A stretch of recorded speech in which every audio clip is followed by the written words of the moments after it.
Hello everyone, it's me again, Steve Doja here, back to more Dragon Ball Xenoverse information. We actually got some information regarding, yes, it's Dragon Ball Xenoverse 3.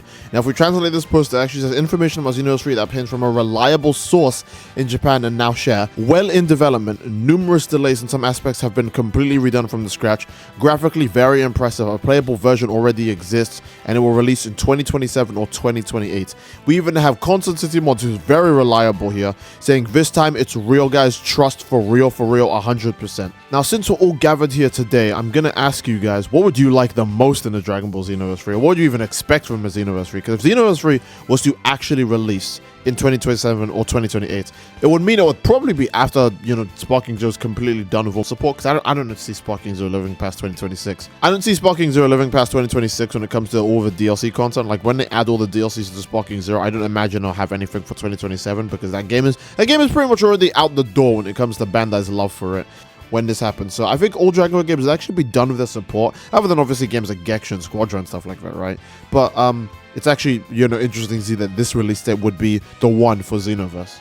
Graphically very impressive. Now, I can actually believe graphically very impressive a lot, because if we're being honest, if you take a look at recent Dragon Ball games, right, compared to when Xenoverse 2 came out, we have games like DBZ Kakarot, which, doesn't really emulate the DBZ style like 100%, but it still has a lot of things that I think people would consider very, graphically impressive. Like, the effects of beams, the effects of attacks, cinematics, etc., right? And then we have games like, Sparking Zero, where Sparking Zero looks very Dragon Ball, right? Looks super Dragon Ball, even has like all the gorgeous effects and the key colors and the transformations and yada yada yada yada. Even if obviously the effects of the attacks aren't as impressive as they are in DBZ Kakarot, Sparking Zero still has, better, more anime accurate models than Z Kakarot, as well as obviously, again, very graphically impressive. And then after that, we have Geksha and Squadron, which, despite being a MOBA game, people have commented heavily on how beautiful all the character models look in that game, how they emulate Toriyama's art style, like, basically to perfection. And even the way attacks look in that game, they look gorgeous despite being a MOBA, right? Even the lighting of the attacks, the way they bounce off on other characters, including your enemies. Like, if an enemy's just next to someone standing a Kamehameha, or if an ally is just next to someone doing a Kamehameha or a Spirit Bomb, the lighting hits them. Like, the game is just gorgeous, the game is very beautiful. So, I can see Xenoverse 3 obviously having the same thing, since it seems like they're prioritizing the visual fidelity of Dragon Ball games a lot nowadays.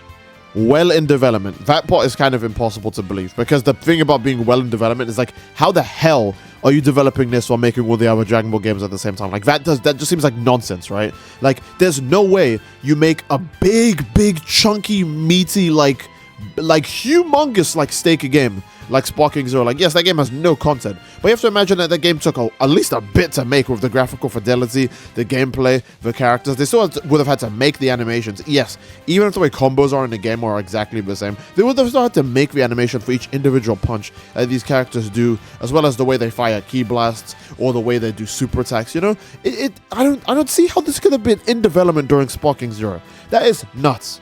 Now, you guys could say, for example, oh, but Steve, Sparking Zero is in development, like, basically by the time Dragon Ball FighterZ released. Okay, cool. But the people who made Sparking Zero are the same people who made Jump Force, so they had plenty of time, because their hands were free after that game failed. The people who are making Xenoverse 3 are the same people who are updating Xenoverse 2 at glacial pace. And then they still have to do stuff for Dragon Ball Legends as well. And then also for Dragon Ball The Breakers.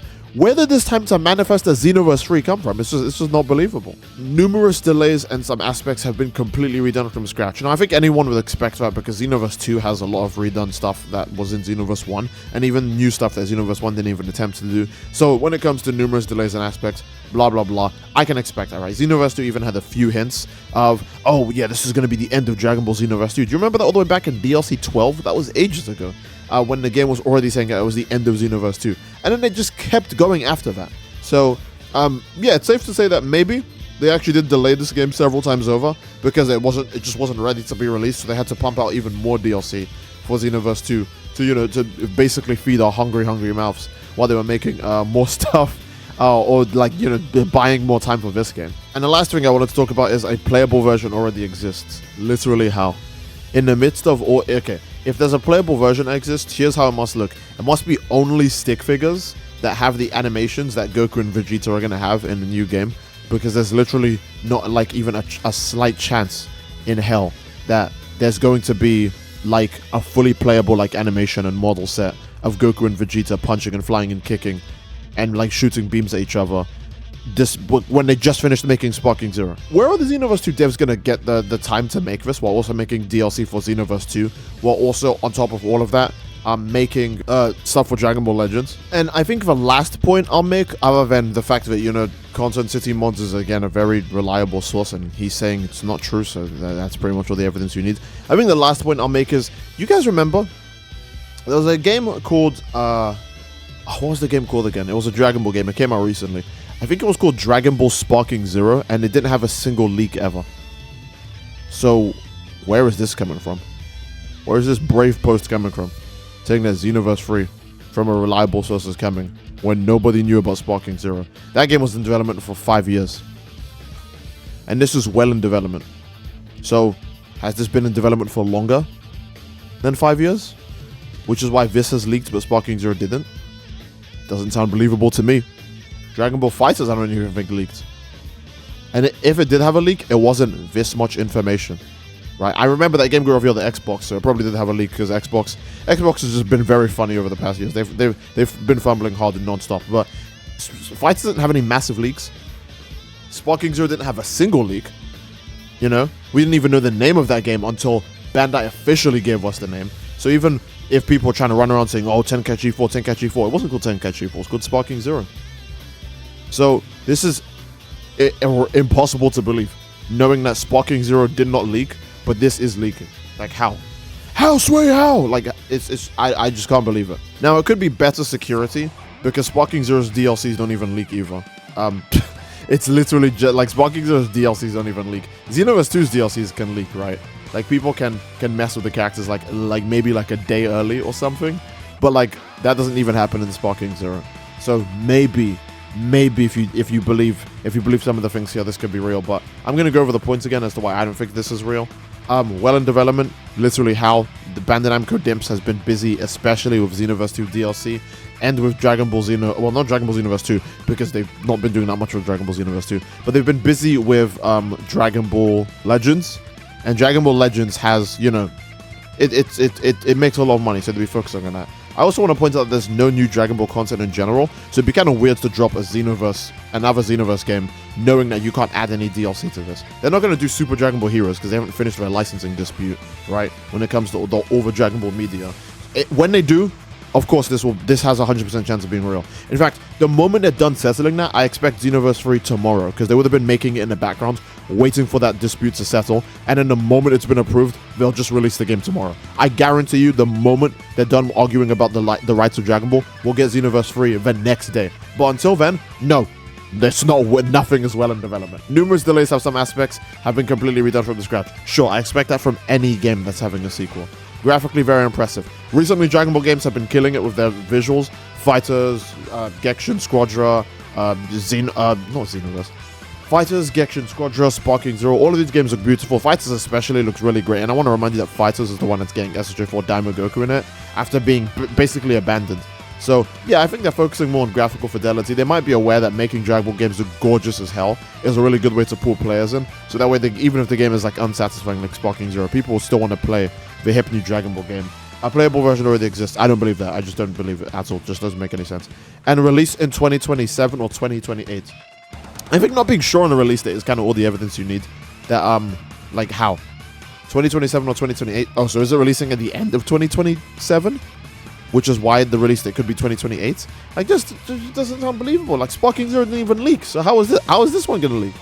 Now, obviously, Content City Mods had to state that this is a joke. It's him being sarcastic. This is not actually reliable news on Dragon Ball Xenoverse 3. Now, if that's the case, you might be thinking, okay, Steve, but why does this post have any attention, any traction? I think it's just been a while since the last Xenoverse 3 bait that people are just kind of like, their guard went down. People have kind of forgot about a Xenoverse 3 bait used to be the most common thing ever, but because we have games like Sparking Zero and Gexhin Squadra and Fighters all updating, you know, in the midst of all that storm of information and Xenoverse 2 not having anything new, I think people have just lowered their guard and have just believed like Xenoverse 3 information is real again, which is just so funny. Either way, I just wanted to say, you know, since I saw Xenoverse 3 information and people spamming me with Steve, Xenoverse 3, Xenoverse 3, Xenoverse 3, oh my god, it's real, oh my god, it's real. I was like, guys, Guys, are you smoking? I know it's been a while since we've been clickbaited with like Xenoverse free from like, you know, reliable leakers, quote unquote. But you have to remember how bad this was before Sparking Zero came out, right?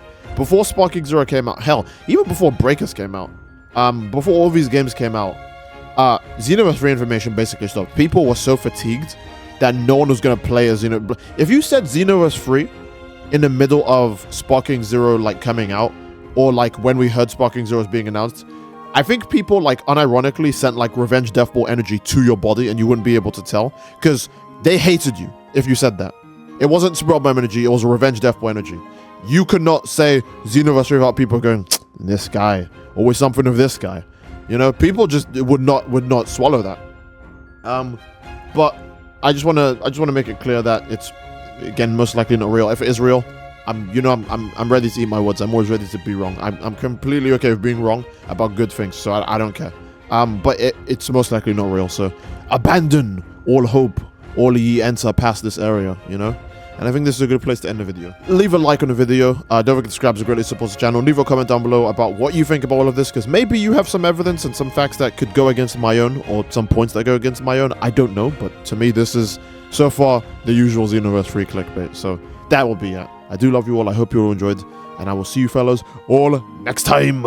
Take care and don't lie, okay? Be good people.